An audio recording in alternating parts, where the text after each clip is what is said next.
So I have the honor and privilege of introducing Dr. Doris Fields. She is a professor of communication at Eastern Michigan University, and about, 3 years ago or so? Yes. She took an administrative position as the Director of Undergraduate Studies. So my relationship with Doris extends many, many years. We knew each other in high school. In school. Yeah. And then get this. 9 years after we graduated, I married her brother.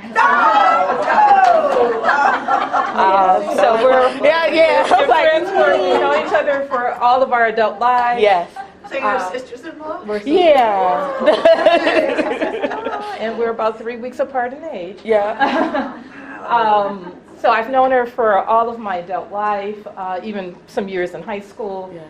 And she's my friend, my sister-in-law, my family, my sister.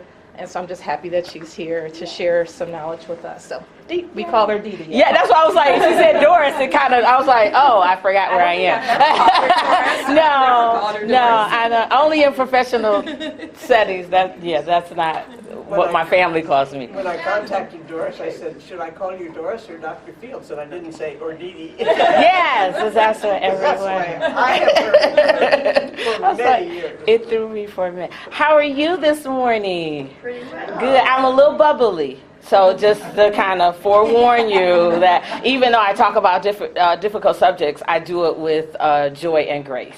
So I am Dr. Doris Fields. I am going to talk to you about how to communicate effectively in the workplace. And I was thinking about Sally's question, and my favorite part of communication is teaching people how to communicate effectively among races. That is my favorite part. I've been in the communication discipline. I was a faculty member for over 20 years. And my area of focus is race, intercultural, and persuasion. I switched to administration. My background is educational administration. And so the ease for me going into administration has been seamless. I absolutely love my job. I don't know if it's because I love Easter and the transition wasn't different. For me, I'm just not in the classroom, but I'm doing things that I haven't previously done before, which I absolutely love. So love EMU. So you'll always hear me say EMU as much as I can slide it in. Because I am a true EMU. I went to undergrad at EMU and did my master's there as well. So absolutely love EMU. What I'm going to talk about today is diversity and inclusion, and I'm going to focus on some things in the workplace so that you may be able to share some of the things that I share today with you to show you how important race is. And one of the things I always say is I know race is very uncomfortable. That's my job. My job is to deal with uncomfortable things.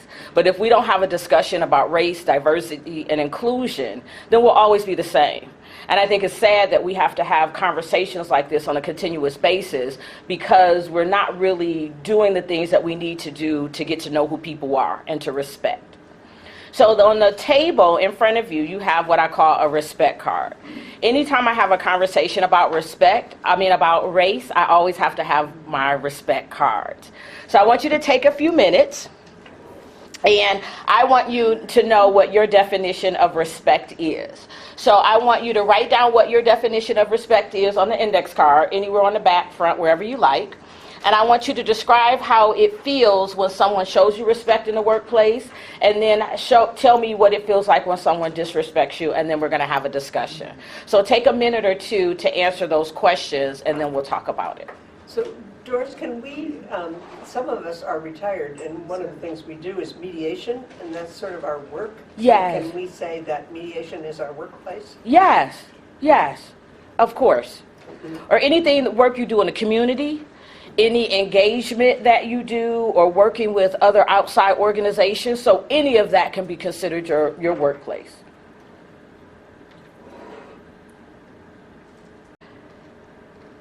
So tell me your definition of respect. Anyone who would like to go? Don't everybody go at once. Go ahead. I wrote down here being heard, receiving affirmation that what I say and who I am is recognized, and affirmation can come in a lot of different ways.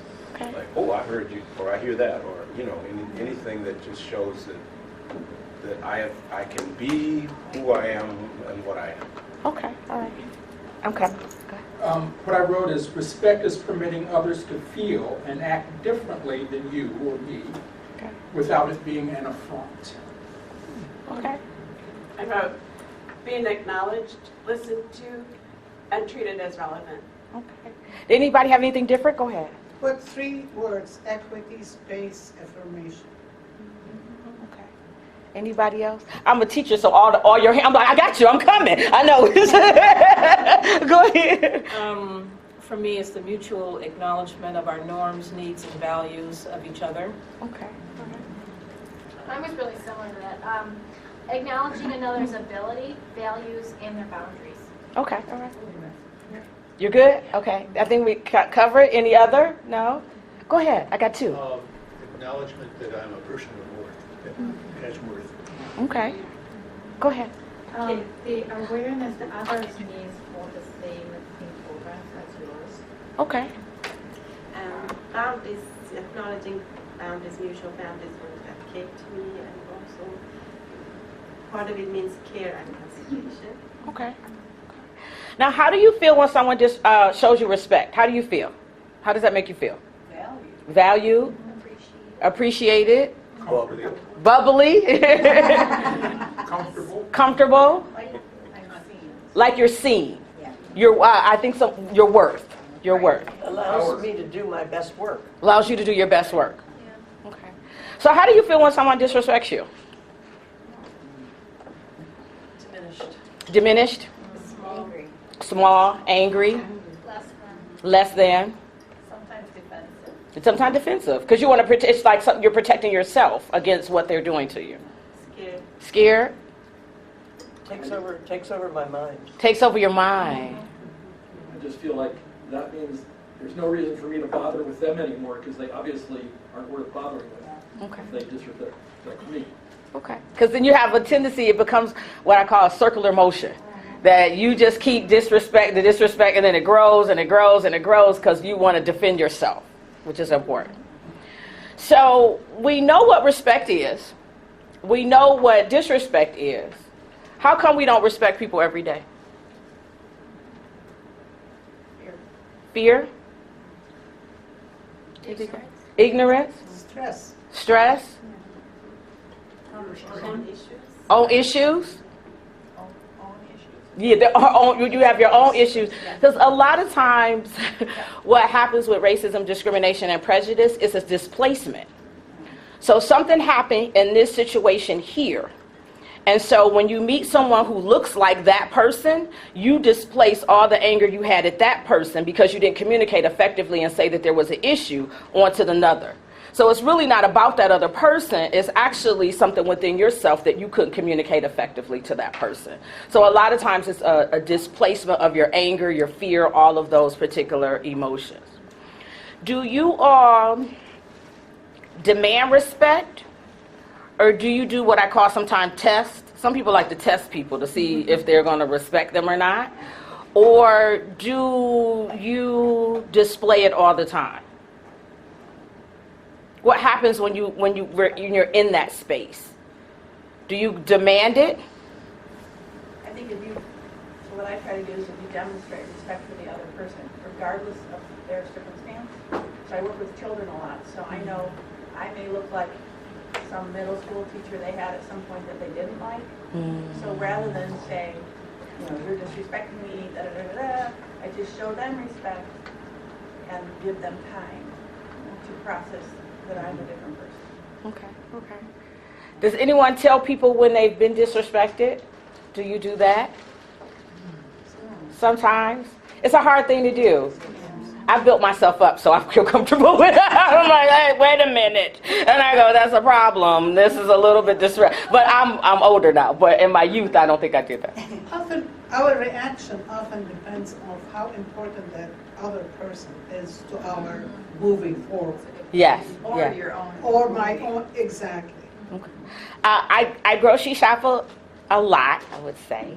And I'm a boundaries person. I don't know why I do this. Every time I'm in a grocery store, I take out that little boundary thing and go, these are mine. I don't know why I do that. But I have a tendency to do that. And so I was in line, and this woman who was a cashier was nasty and rude. And I saw it coming. And I was like, I'm next. So I don't know what kind of conversation we're going to have, if she's going to be disrespectful to me as well. And I decided I'm just going to be pleasant. I'm going to be my nice self. And I'm going to just say hello, how she's doing. And I started having a conversation with her, and her attitude immediately changed.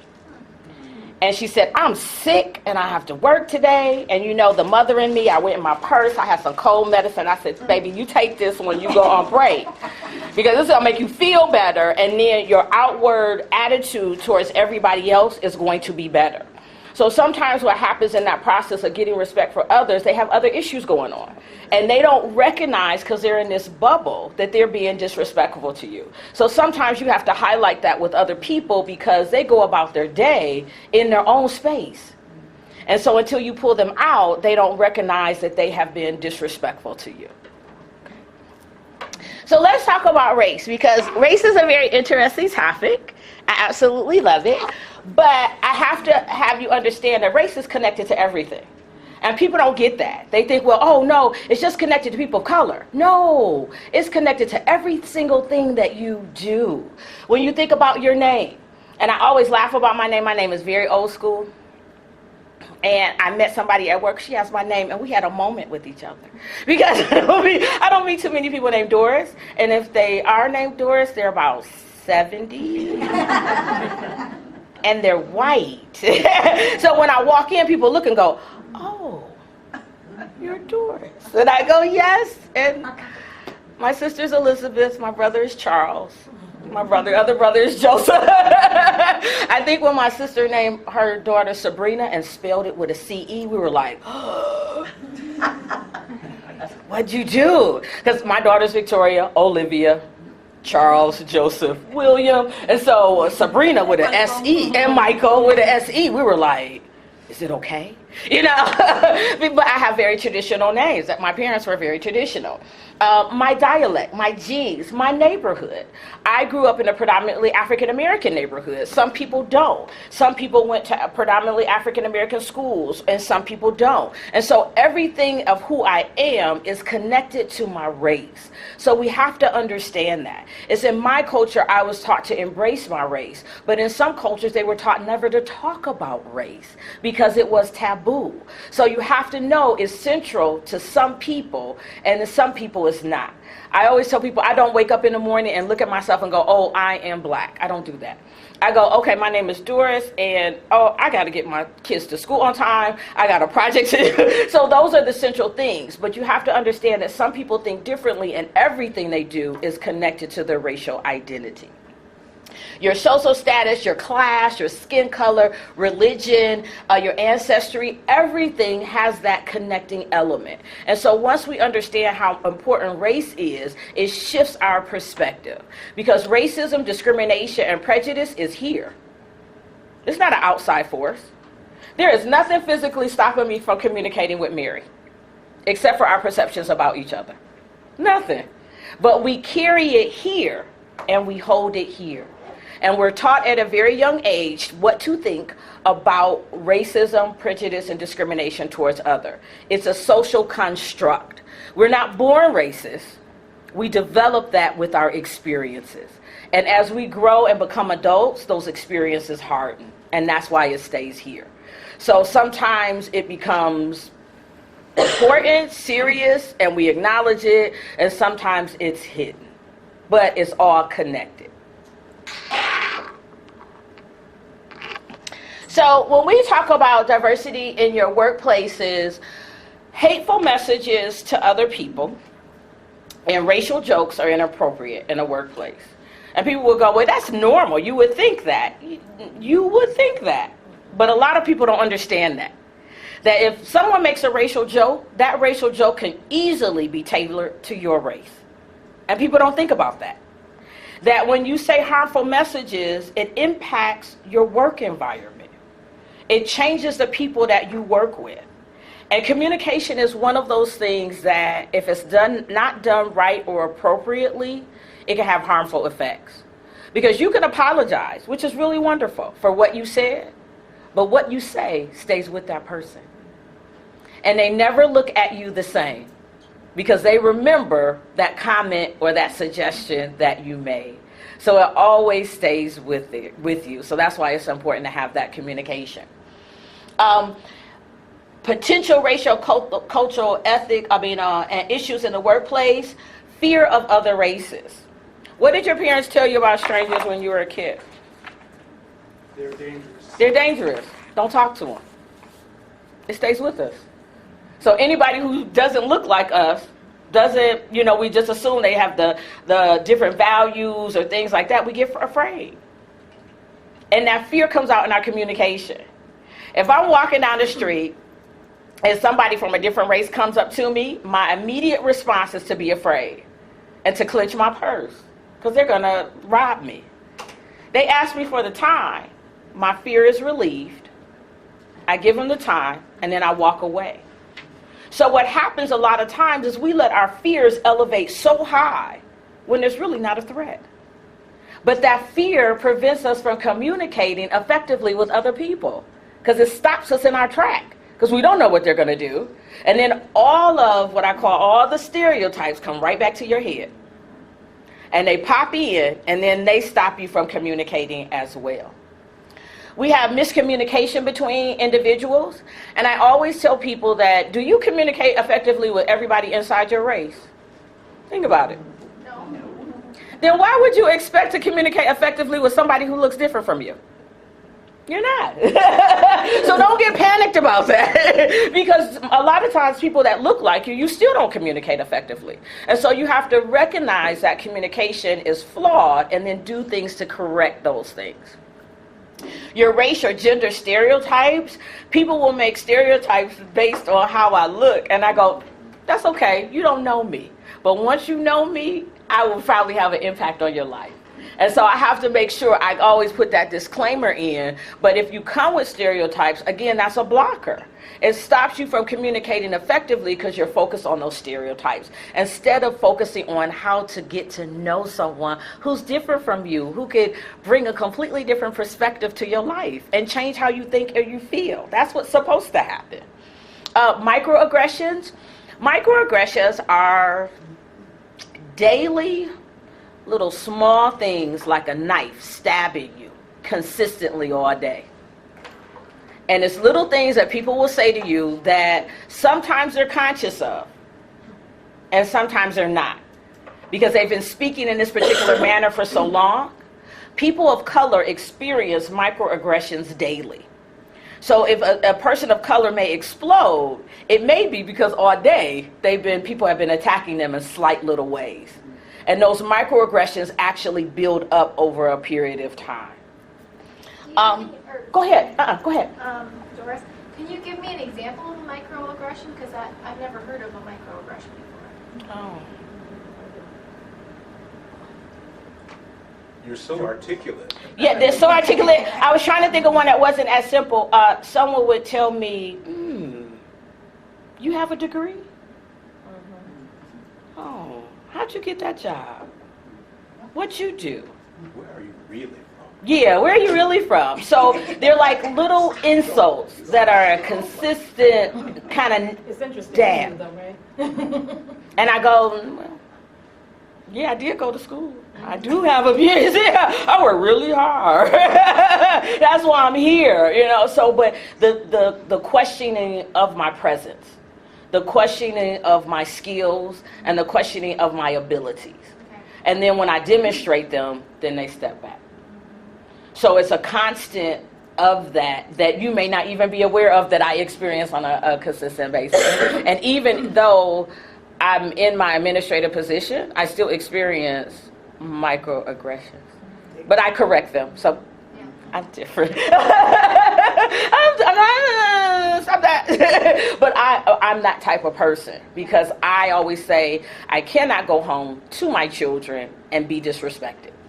It's a load that I carry. And so when I feel that, I have to speak up because I'll carry it home. And then that can build up as well. So I try to make sure I release it as soon as possible so we're on a clear understanding. But they do, I think when I was young, they bothered me more. I have a shield. I always say my personal boundary shield, that they don't bother me. I just kind of try to stop it. Yeah, and make people aware. Because sometimes they're not aware that they do or say. Because in their family environment, that's how they speak. So when they come into the public, it's just an extension of how they were brought up. So, anger towards another group. Some people are angry, misconceptions, or the reason why I'm not doing well in my life is because of you. And I go, well, I didn't know I did that. I wasn't around when you were. But it's an anger that your culture has stolen something from me, or your culture is a threat to me. And so based on that, the anger builds. You being able to get things that I wasn't able to get. And so that anger and resentment builds over an amount of time. Racial intimidation at the workplace. There have been nooses. There have been, did you hear about the Michigan State issue that they had, I believe from the picture, and I should have brought the picture up. I believe from the picture it looked like it was Michelle Obama, Barack Obama, prominent African American people, and they were on nooses on a display in the front of one of the stores in Michigan State. So they just had that issue, and they had just had to deal with that particular issue on campus. So racial intimidation, threats to someone based on their well-being because of their race or their culture or their ethnicity, and implicit bias that is stored down deep inside, and then it comes out, I always say, in spurts. And I'm going to talk about implicit bias in a moment. If you haven't gotten an opportunity to watch Melanie Hobson, I would say she's married to the Star Trek guy. I can't remember his name. He did the first Star Trek movies. What's his? Shatner? No, the producer. The producer. I know who you're talking about. I know you know. You're gonna look it up. She's gonna look it up for me. So she's married to him. They have an interracial marriage, and she did a TED Talk. If you ever get an opportunity to see this TED Talk, it is absolutely amazing. It's called Being Color Brave. And she talks about her experiences in the workplace, that she is a prominent person in the community. I guess she's a multi-millionaire. George Lucas. George Lucas, thank you. I was like, I know his name, Star Wars.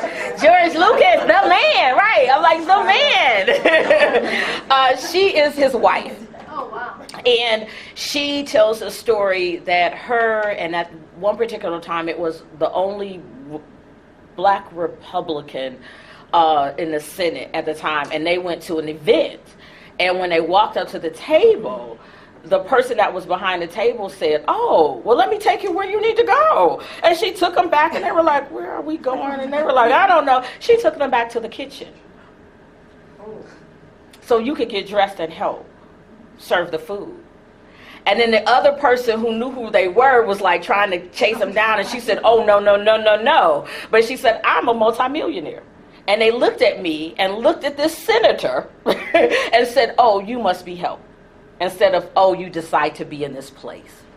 So she talks about how to be color brave in the workplace. Is that ESPN, the CEO of ESPN says you hire the best people. And his people came back to him and said, do you want us to do a list of black and white? And he said, I said hire the best people. I don't care what color they are. I want the best people. And so if the best person is a color of person, then you hire that person. You don't disqualify them based on their race and their gender. So it's a wonderful TED Talk that puts you in a completely different space, because she shares a lot about who she is and how things like that can hurt the climate and culture of a workplace. So if you ever get a chance to see it, just kind of Google it and it'll come up. She's amazing. And I just wanted to make sure that I shared that with you, to see someone else talk about some of the things that have happened to her in her life. And being a millionaire, one of the two, I think billionaire, but how she navigates some of the things in life and how she deals with race. So implicit bias can be implicit or unconscious, and you're not aware of some of the things that you may do to harm other people. You get so detached in certain situations, you don't even think about it. You clash with professed beliefs, members of different social groups, and it's problematic in the workplace because it creates all these different issues, and it can make the workplace a very stressful place.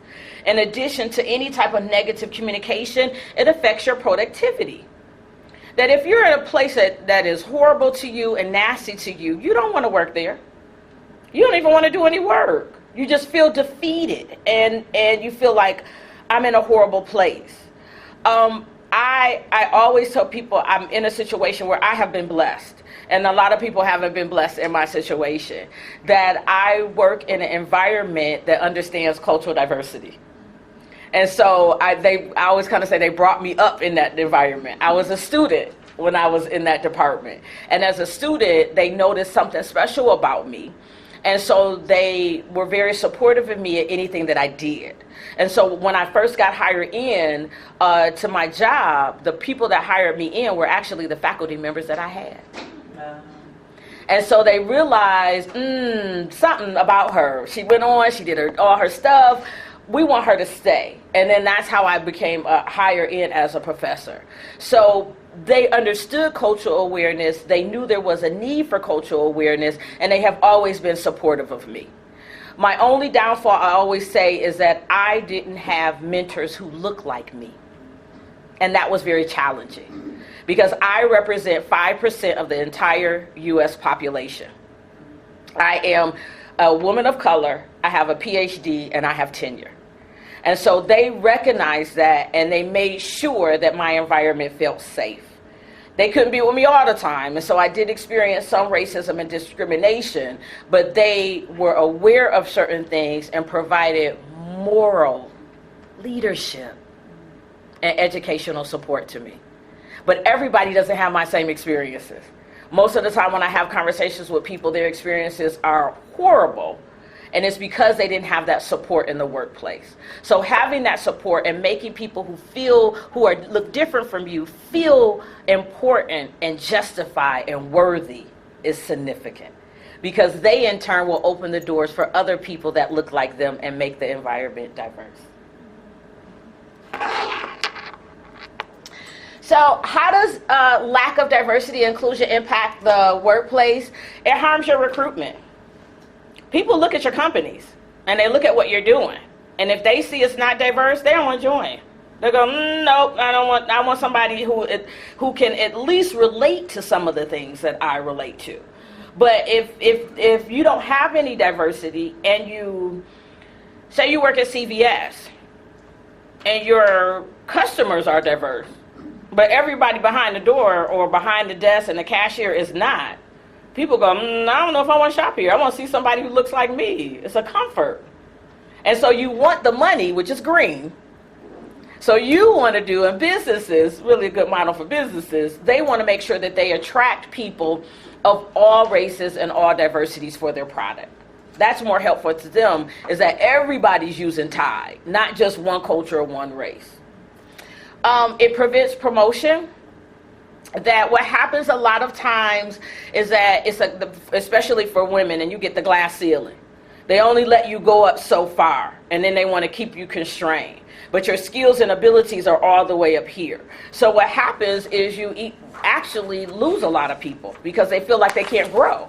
They feel like they're not respected in your environment, and so they go to another environment that helps them out and is a little bit more respectful. It can damage the culture and climate of your workplace. That's where the racial jokes come in. That's when the inappropriate behavior becomes in. And I always say it starts at the top. So whatever is displayed at the top is what people will do at the bottom. And so you have to make sure that your culture and your climate is inviting, because you want people to stay.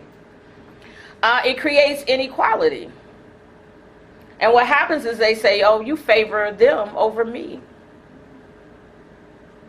and you really don't want me around. And so why should I stay in an environment that doesn't treat me as a worthy person? It also limits the potential value that can flow from a diverse workplace. That there can be tremendous ideas that you didn't even think about, or concepts, or a process. That I always say one process is not the best. I want to hear everybody's process so we can decide which way to go, or maybe incorporate a few of them in together and make one great process. But you don't get that when you're looking at something that's completely the same. You don't get that additional input. And it increases your legal and reputational risk. A lot of people search companies and they go, nope, don't want to work there. Don't want to go there. Nope. I heard there have been a lot of legal things with racism, discrimination, prejudice. I don't want to work there. And so it hurts your company's bottom line. And it also threatens engagement from your community and who you work with, and your commitment and your productivity. So all of that comes from a lack of diversity. So it's not just, oh, I don't have someone here. There's all types of other elements that go into it with the workplace. So I have a few questions or thoughts for you, and then I'm going to have you, I like to be interactive. I'm going to have you do an activity. Why are individuals afraid to discuss cultural and racial awareness in the workplace? Why do you think we're so afraid? We don't want to say the wrong thing. Okay, we don't want to say the wrong thing. Anything else? Politically incorrect. Politically incorrect? Okay. Don't feel safe. Don't feel safe? It's uncomfortable. It's uncomfortable. It is. I don't want you to know how I really feel. You don't want to? Okay, all right. Go ahead. Might discover some of our own implicit biases. Oh, yeah. Because you open yourself up and you begin to have that conversation and you go, wait a minute. What am I processing? And race and culture are my comfort space. That's where I feel most comfortable. And, which is the crazy thing, race, culture, and politics. I know. I'm like, I know, all the other, but I come from a place of balance. And so I know, my job is to make people feel uncomfortable and to teach race. And so I know all those things, so I go into it with my eyes wide open. And students have said some interesting things to me. And I go, let's talk. And that helps the process. What would you do if you were discriminated in your workplace or in the community? How would you handle it?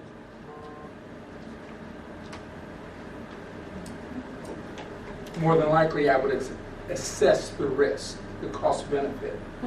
Because if it's slight, if the offense is slight, relatively slight, but the risk of complaining is large, I'm very likely I'm not going to say anything.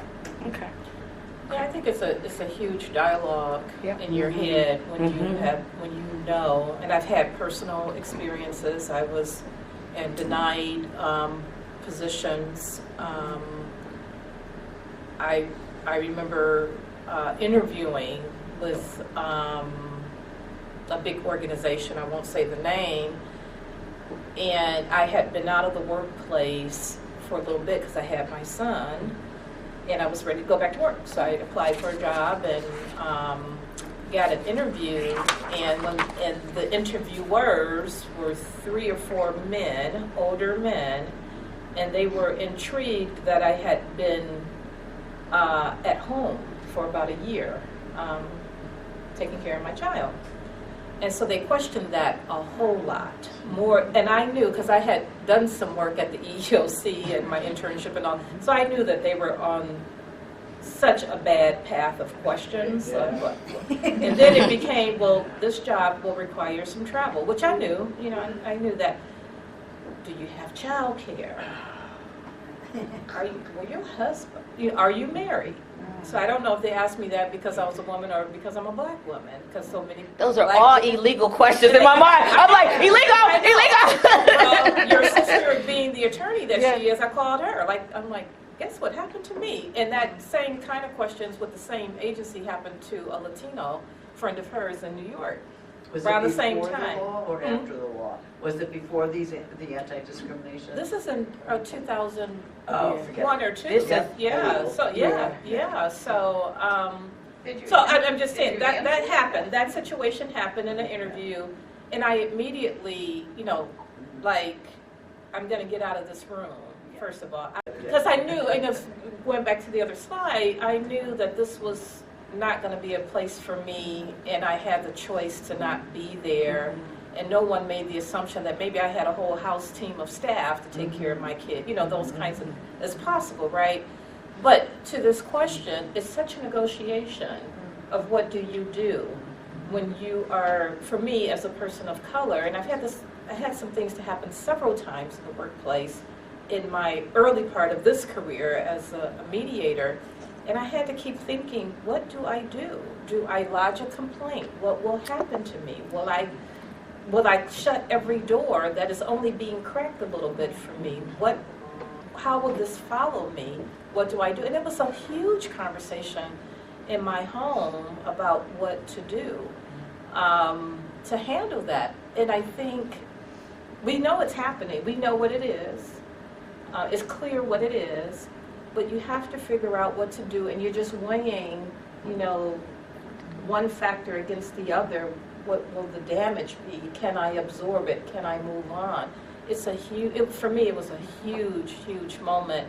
Or do I just go find a different career path? Maybe this one is not for me. So it was a very overwhelming experience. Yeah. I just want to add one other thing to that. It's exactly what Melinda's saying, but also depends on who are you. Yeah.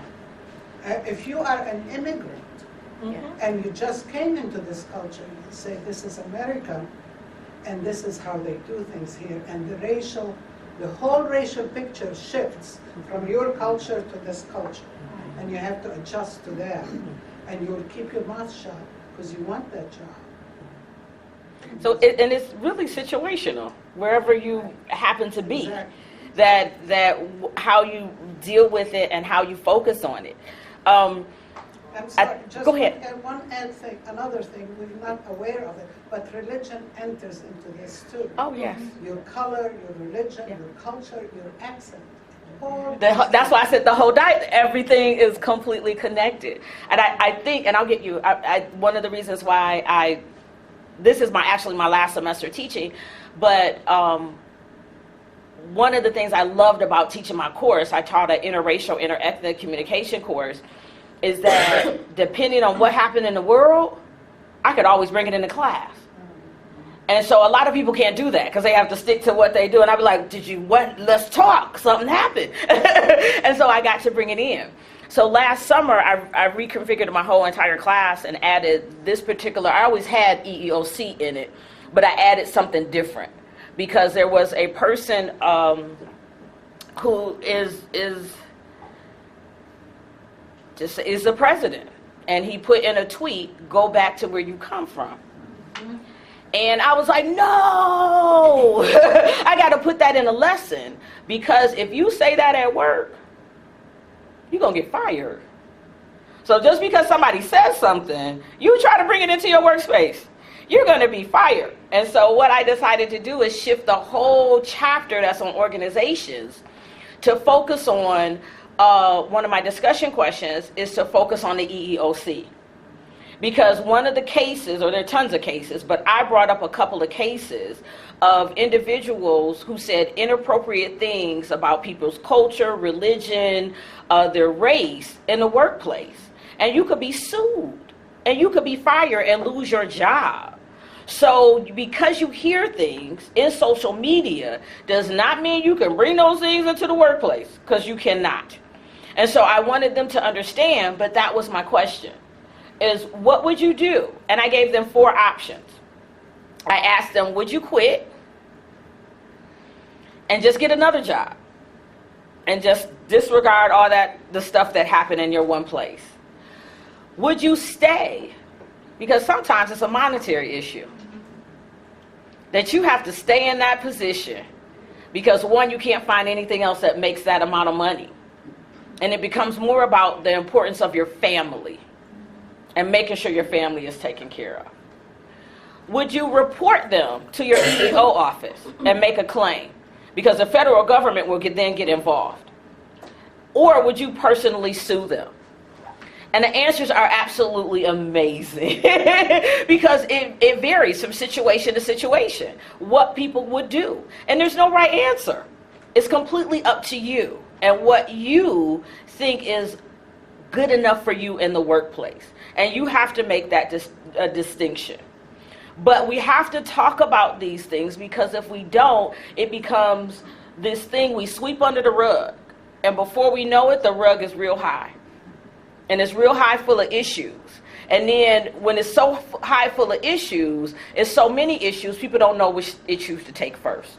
So you have to address these things in the workplace. If you ever feel like you have been discriminated based on your gender, based on your sexual orientation, based on religious, based on I think about my age. Thank you. I think about my daughter who has done a lot of research on women athletes who are born with more testosterone. And so because of being born that way, they look more masculine. That is orientation based on your orientation from birth, your naturalization. So they couldn't change that. And so they are discriminated based on something that they were born with. And so there are all types of things. If you get a chance, you can go to and genetic information. You could go to the website and look at the things, and they have examples, and they say what is illegal and what is not. And so if you feel that way, I always say go to your EEOC office and make a complaint. But it takes a lot of courage to do that. That's why I gave them all the options, so that they can see what they need to do. I don't see marital status there, is that? It's not listed on the website, but I believe that is an issue as well. Because if you're married to someone of the same sex, yeah, so she said civil rights. So it's not listed under that particular portion on the EEOC, but it's on the website. I mean marital status in general. I was denied housing once for my marital because I was not married. Period. Man, woman didn't matter. I don't know. It doesn't have it. It doesn't have it listed on the website, but I'm sure if that happened, So that would be a housing. Look at your state and EEOC. Wouldn't that be correct? In Ann Arbor, It's legal. it's illegal. It's illegal. To discriminate based on marital status. So it may be a state to state, but not a federal. Yeah. States have different laws Yes. than the federal government. Yeah. There are things that the federal government doesn't cover. I'm pretty sure the federal government covers marital status. I don't believe they cover sexual orientation. I'm sorry. Not this state. I was going to say, you said not this state, but some I don't states, think- yeah. There are some changes, and actually different government agencies will cover different things. Yeah. I don't think the EEOC, if I remember correctly, and I haven't done this kind of work for a while, Yeah. they don't cover sexual orientation, but the Office of Federal Contract Compliance Does. covers sexual orientation. So just where it's placed. Just begun. Okay, just begun. Right, so it kind of depends on what department is providing the federal funds. Depends on what gets covered. What's is covered. But go to the website. So I want you to go to the website just so you can look for yourself, so you understand some of the issues. Because a lot of times what happens is people are not informed. Because racism, discrimination, prejudice makes you uncomfortable. So if you're uncomfortable, why read something that will make you even more uncomfortable? So they stop. Instead of saying, you know what, let me increase my knowledge base. Just so in case I meet someone, I don't want to make that mistake of communicating ineffectively with them. I want to know. And so I always encourage, make sure you read, process, get that information, because it makes the situation better. So since we're talking about workplace, I saw I'm nonverbal. I'm like, I saw your hand. Go ahead. So would there be a role for like mediation in this sort of complaint? It depends on the process of the EEO. So I would say probably they would have lawyers in and consult and look at things. I'm not sure if your question is from, do you think like complaints can be mediated? Is that what you're asking? Yeah, they do. Yeah. So the EEO has, it hasn't been operational under the current administration, but the EEOC uses mediation for some of the complaints that come through. The DRC is listed as a provider. We've never gotten a case, well, we've got one case, but I think it has a lot to do with the current administration too, and how that department operates. But the Civil Rights Department also has used, they have on-staff mediators at the Michigan Department of Civil Rights as well. And they investigate it. So just because you make a complaint doesn't mean it's going to go to that next step. They investigate it, find out what's going on, see if they can want to remedy it. Yes. So would the mediation come in with the remedy as opposed to, it doesn't seem appropriate for me to have to mediate my rights. Because mediation is give and take. And now, okay, you can call me this, but well, think about it from this perspective. Yeah. As Doris said, that when people will file a complaint, so a complaint has been filed, it has been investigated, some level of investigation has occurred. That department, the EEOC, may offer the option of mediation to the complainant in the business that they have filed against. right, to resolve the issues. what And they some found people through have found investigation. that to be appealing because they need a remedy that will keep their job, that will give them some financial outcome, because they're not in a full-blown investigation and getting it into litigation, that will take years. And maybe they don't have the time, they can't risk that kind of time. But when mediation is used, it's offered as an option, and everyone has to agree to that option. Okay. So it's not imposed. Right. And it just depends on the process. And some people don't want to, it's a long process. Some people go, I don't want to be in this for years. For years. I'm just going to quit and get another job and start fresh. But then sometimes what happens is even though they quit that job, the issues that happen and the things that happen continue to happen. Yeah. I was just going to share, address your question from personal experience, because I worked for a federal agency for a while, and they had an EEO office within the agency, and so complaints that would arise at the workplace involving discrimination were handled internally, and they did train mediators within the agency. Actually, I was one to try to mediate those disputes at the lowest possible level. So the interest from the agency is to resolve it at the lowest possible level for a lot of reasons. Yeah, they want to resolve it. And so anyway, that was definitely a tool that was offered. Go ahead. So from my social location as an old white woman, and I'm kind of an elder in my... You forgot beautiful. You forgot beautiful in that little... That goes without saying. That goes without saying. Okay. But anyway, my current concerns and wonderments are, how can I be most supportive to people who are facing these issues without either being kind of overbearing and, well, I think you should, or swing too much the other way. How can I be a listening presence who can be supportive in whatever that person chooses? You just listen. Some people just want to vent, and they want to feel like it's a safe space for them to vent. And sometimes people just want you to talk to them. They don't want you to be mad at them because they made a complaint. They want to work. They love their jobs. And so just you being there. It doesn't take much effort. It's just what you just said, just you being there. And being that factor sometimes is the most helpful tool. And being supportive to someone else. Just don't act like, oh, well, whatever you're going through doesn't matter, who cares, that type of, but being what you just said, doing all that is how you help. Because sometimes it's rough and you can't do anything, to help that person, but being yourself and being genuine and respecting that person and being there for that person sometimes is really enough. It doesn't take that much. So can I add a little bit more? I feel like it's a little bit of an elephant in the room. We know that Celine is in the school.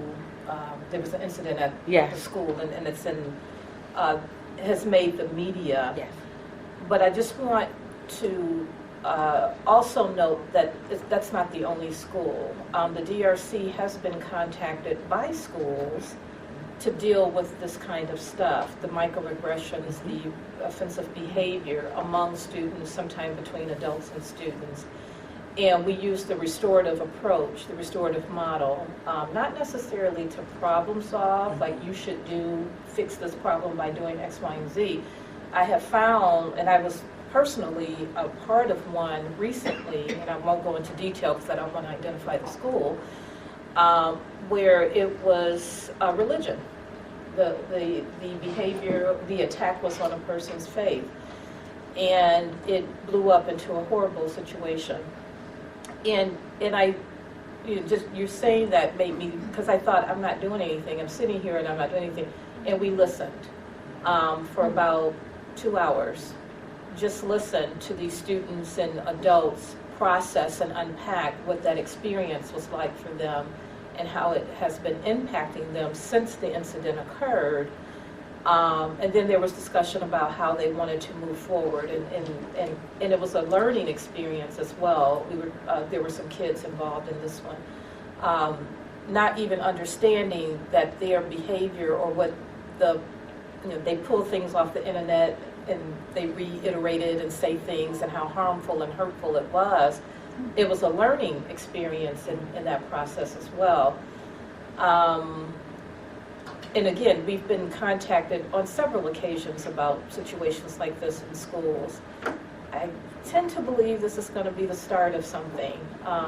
Like this is not the end of it, and we may be getting other contacts. So in terms of how this is, I'm just thinking how this fits into our operation at the DRC. This might be the kinds of cases that we will be asking for some help on. How do you sit with folks who have had this kind of experience and they want to process it together or move beyond it, whatever that need is in that moment? They might be requesting that support from the DRC.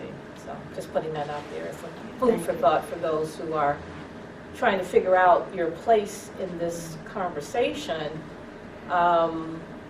And because of our pool, I mean, look around and see who we are. We have to figure out how comfortable we would be with these kinds of conversations unfolding in front of us. I just, with this same vein, I think it's the elephant in the room, and often we don't want to bring it out. And like to me, my religion is private. Yeah. The way I communicate is my own, but I had to change that. I had to change it. And now when I'm in a situation, or I'm speaking to a class, or I say I'm my name, my origin, and my religion. And that's against everything I believe in, but I find here in this country, at this time, I owe it to my community just to mess up with these preconceived ideas they have about people, the other and the religions. I don't have a hijab. It's none of your business. But I just, whatever you have in your brain, rethink it. That's all I want. Go ahead. I think also, even in a situation where maybe you're not being discriminated against, especially if you're white, I think you have an obligation to use some of that collateral that you have. And the example I would give is I was at a company and I was over 40 people and I did assignments. So I assigned one of the staff to a job. It was a trade show. And I was pulled in by someone who was above me who told me, well, I really want to move this assignment because I want to put a different person there. I want to put Kevin there. Well, the person I assigned, and I'm not saying his name because I purposely never told him his story, because I didn't want to cause harm to him. But she said, well, I don't think he's an African American. She said, well, I don't think he has a suit. He wore a suit to work every day. She said, well, I'm not sure he can keep up with his haircut. And he was manscaped beautifully. Manscaped. You know what I mean? Yeah. There was nothing. And it was because of his race, and she did not want an African American representing the company at this trade show. And I said, when you are willing to have an honest conversation with me about why you're asking me to reassign him, we will have that conversation. But my assignment stands.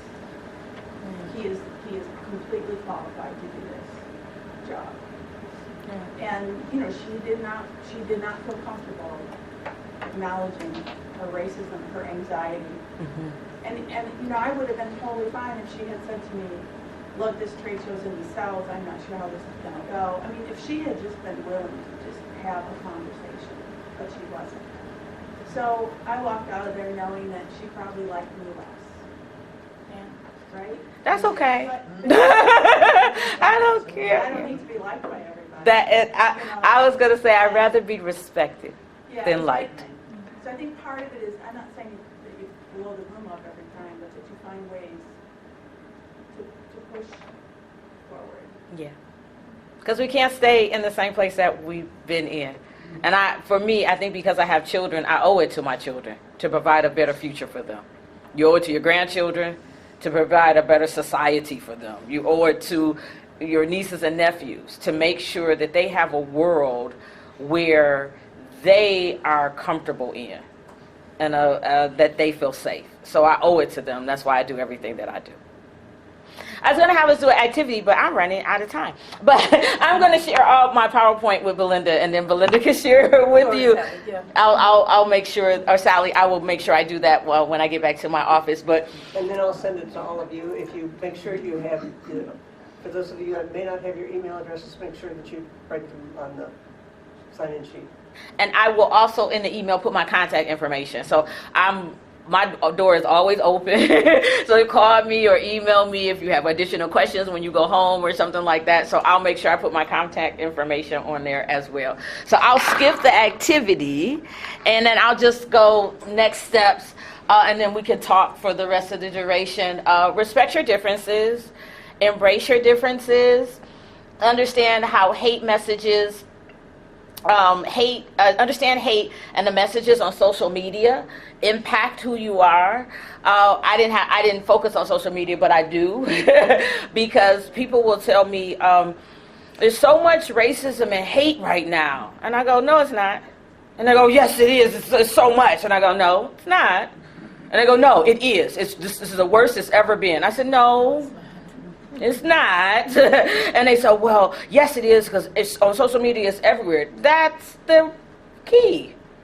Because I live in Michigan. So before social media, I didn't know what was happening in Tennessee. I didn't know what was happening in California. I didn't know what was happening in Florida. I didn't know what was happening in Maine. I didn't know these issues. But now what social media does, it allows everybody to have a voice. So it seems as if it's so much. It's been the same as it's always been. People just ignored it because it didn't harm them or bother them. So they just ignored that there were issues. Always been issues. It's just that social media has put a light on it. And now this thing with the videotaping, that they videotape it. And then they put on, and you go, oh, I can't believe this happened. I go, yep, it did. But now, I don't know if I don't have the time to. I'm an older person. I don't have the time to go, wait, every minute I have them videotape. But young people do. And so that's their thing now, is videotaping it and put it on those social media. And then you have what I call keyboard cowards. That they would never say those things to your face. But they get on social media and they're behind a computer. And somehow they have all this courage to say all these things that they would never say face to face. And I call them keyboard cowards. Because if you can write it, then you should be able to express it face to face to a person. But they can't. The change has to come from us.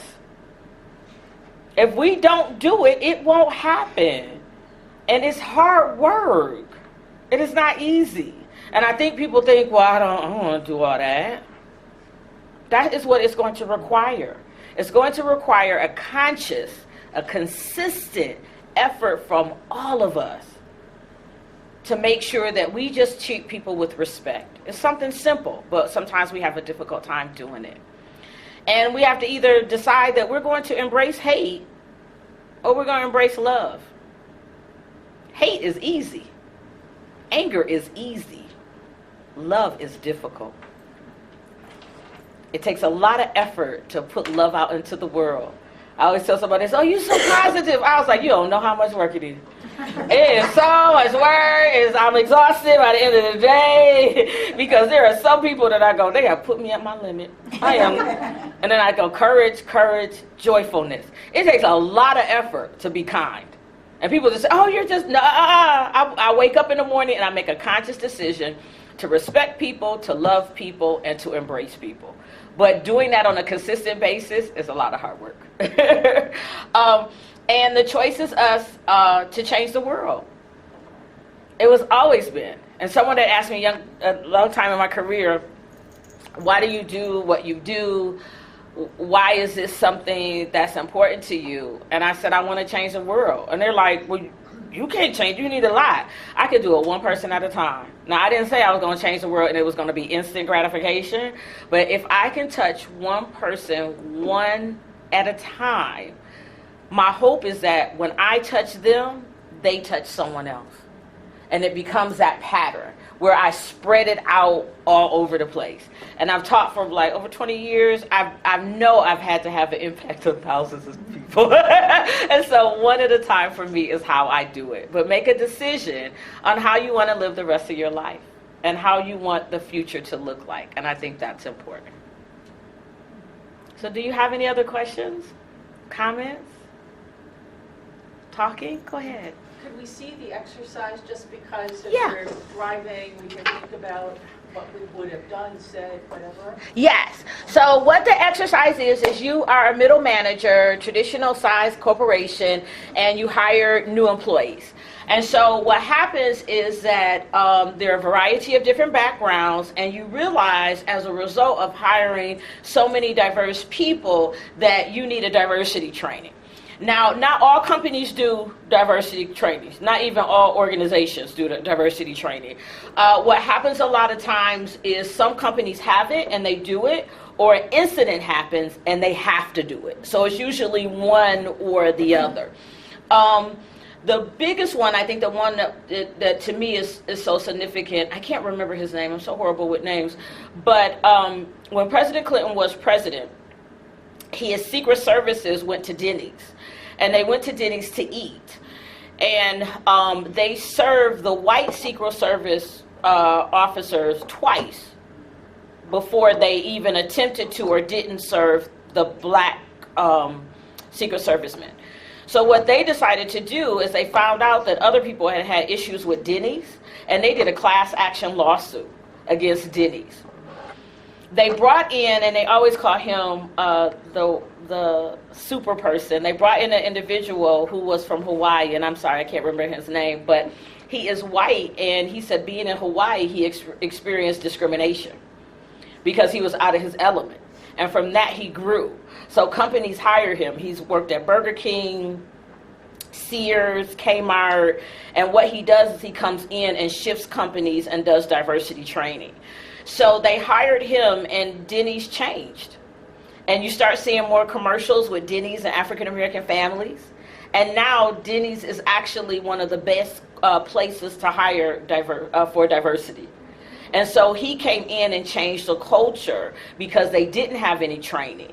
And he called it at-will hiring, where they can fire you if you discriminate against other people. And so once all the complaints started to come in, people were like, I was just going in to eat. And you go in to eat. Everybody goes out to eat. I mean, that's a special thing in my family, especially if you have kids, that's like, bringing their etiquette and having them sit and order, give the tip. To me, it's like a tradition. The kids give the tip, things like that. And so you want to go and eat. You don't want to go out and eat and be discriminated against, or somebody throwing their silverware at you, or not taking your tip and asking you to pay first before you order. So that's why those are things that happen in places of establishment. So they did that. So what I do in my classes, I make them do trainings. So all of my students have done diversity trainings.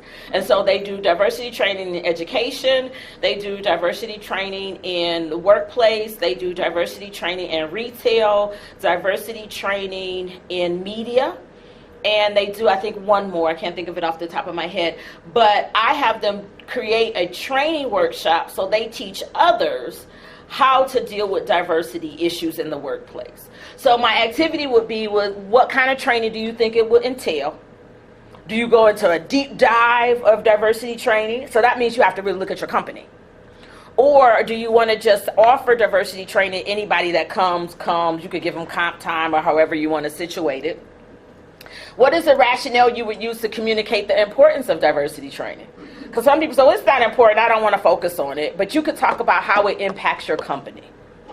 How would you present this new kind of training to your employees? Because at most companies, it's only safety. They only get safety training. They don't get, which I go, hello. They don't get training on how to work with each other. They only get this is a safety issue you need to focus on, this is this. They don't do the holistic part of it. And then what barriers? And there are tons of barriers and challenges. And so as a company, you would have to really look at your company to say, what are these barriers? What are these challenges? What can I do? And is diversity ingrained in your core? And that makes a difference.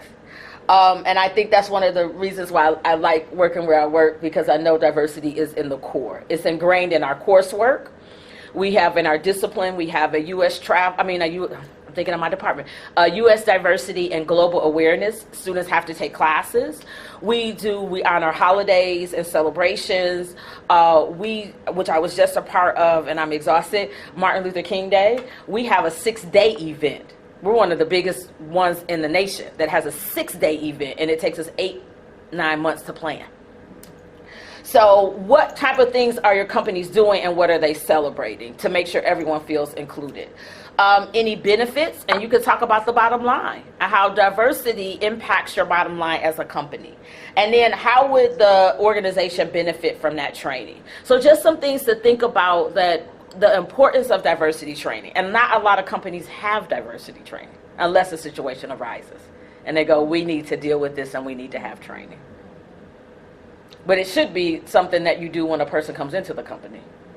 But they don't. If a company wanted to be proactive and bring in this type of training, in this part of Michigan, are there any places you direct them to look for good companies that provide it? Or that is a good question. There are tons of companies that provide diversity training. I have to look up and give you a list. I'm like, you always call me. Sometimes I do, sometimes I don't, depending on what my schedule is. But there are lots of people that do diversity training. So if you email me, I'll look that up for you, and I'll send it to you, and just to provide you with a listing of different ones. But there are some companies that do focus specifically on that. They may charge a lot, so it depends, and I'll give you the list, and then you could call a couple of them and ask them, but I'm assuming they charge a lot.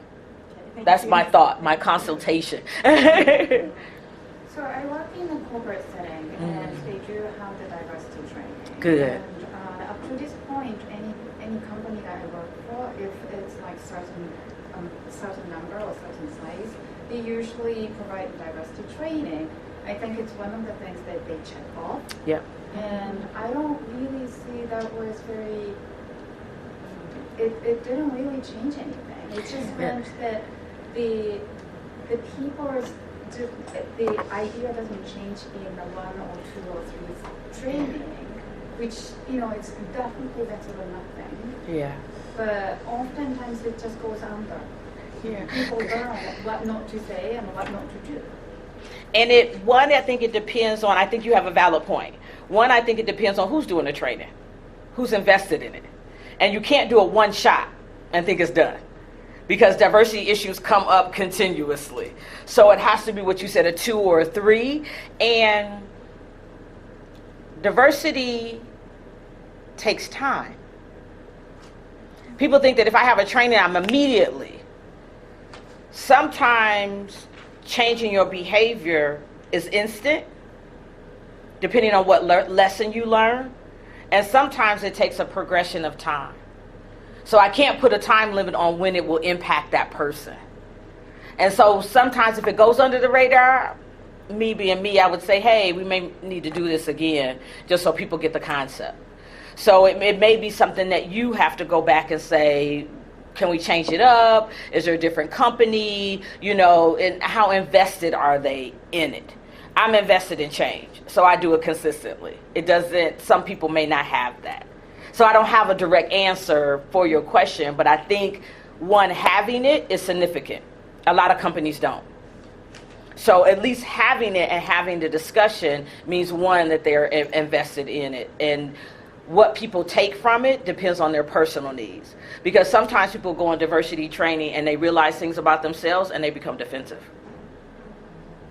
Because it requires you to take off some layers. And that's a hard thing for people to do. I got two. I hope I answered. I got three. I'm going to go just like that. I'll get you and then I'll go that way. Go ahead. Based on the most recent comment, in my experience, my perception is oftentimes organizations want to pull in somebody from the outside, fix them, now go away. Mm-hmm. That's why I was like, you're opposed invested. to developing the culture. Mm-hmm. And I had a colleague who really resented this analogy, but it's kind of like telling your kids how to act, but never modeling appropriate behavior in front of them, but expecting them to go to school That's powerful. and do what I say, That's powerful. not what I do. Yes, that's powerful. Because you got to show that example. Right. And if you're not showing it, then nobody's going to believe it. And you've got to reward the behaviors that you're espousing. Yes. Yes. Go ahead, Tom. Well, I was going to say pretty much the same thing. Okay. People know if people are buying into this, and if they are not, they oftentimes resent having to go to diversity training. Mm-hmm. And that's what I was going to say. So that there's so many things in your question there's so many things here because it depends on the person too, on the company.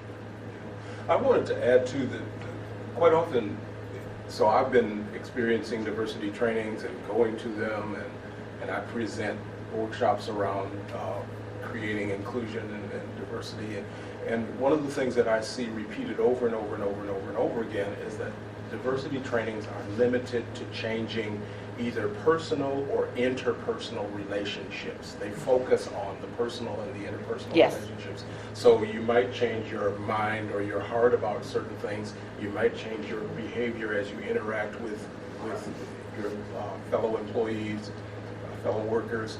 But the larger, and I think this is also what David was getting at, the larger institutional level and the cultural stuff and the social stuff and the historical stuff and the broad range of institutions on which we discriminate and on which the hierarchy of race and ethnicity exists isn't touched significantly enough. So people don't get into talking about the fact that even though we may love each other and we come in, we're very, very much in love with each other, then the messages that we continue to receive through the media and the historical messages, all that stuff keeps on churning out the same kind of feelings about each other. So every new employee would have to go through that same diversity training over and over and over and over and ad infinitum, unless we also changed the broad sweep of institutions and our understanding of how they influence us. And as you said, that's really hard. Yes. I mean, it's almost inexhaustibly hard because you have to be a legal scholar and a demographic scholar and there's so many levels on which you have to pull information together. And make it coherent for somebody to understand. It's extremely hard and it's very exhausting. Mm-hmm. And mentally exhausting for me, thinking I've taught race for over 60 years, it's exhausting. Sometimes I get extremely tired. And to piggyback on that most of, which I think is interesting, I've been at a lot of diversity trainings. And one mistake I see is that people start here. You have to start down here. So you have to start with the interpersonal so that people can become friends. Because if you think about it, Brown versus Board of Education, that was really the first integration of us coming together and legally being able to be friends with people who did not look like us. And so it started on the ground level. If you come in with all these statistics and all this data, it's going to go in and out. But you have to start at the ground level. And most people in the training don't start in the ground level. And so it depends on where you start and where people are. But the ground level catches everybody. Can I add two more things? I agree with that very much because most of us live it. I mean, we live it personally and interpersonally, even though it's got us like a cage around us. All of us, we're in this box. And that, like I said, that continues to work all the time, even in ways that are invisible to us, you know. But I also wanted to say that, so yes, I agree with that, and that connecting those things gives us a way to address it beyond our inability to or feel comfortable with one or two employees, which is kind of answering April's question. Like, what do I say to the person, or how do I show support? Well, I don't necessarily have to go to Tom's house every day and talk to him in order to support the effort to create a more diverse community. I can talk with my cousin who is more receptive, or I can address changing some of the EEOC shortcomings as an institution. There's lots of ways that we can get into it, and all that stuff is valid, you know. But you got to do it all the time. I mean, as you were saying, it's not. Yeah, and it is very uncomfortable. Yeah. But do you want to go through your whole life being comfortable? So that's our question I always ask. So I'm uncomfortable. Well, I'm uncomfortable in a lot of things. I can't dance, and when I go to parties, I'm uncomfortable. But I get up there, and in my mind, I can dance. And so I make myself comfortable where I land. So I think that makes a difference, too. Any other? I have like 1 minute. Well, thank you all so much. I really enjoyed myself today, and I love talking about race. So if you have any additional questions, I'll go back and I'll put my contact information on there, and then I'll send it to Sally, and then Sally can distribute it to you all. Have a wonderful rest of the day. It's going to snow later, so I know I had to say the S word. I'm sorry. But we live in Michigan. Don't get confident. All this, you know, it's coming back. So be safe. I know. Be safe. That's all I ask.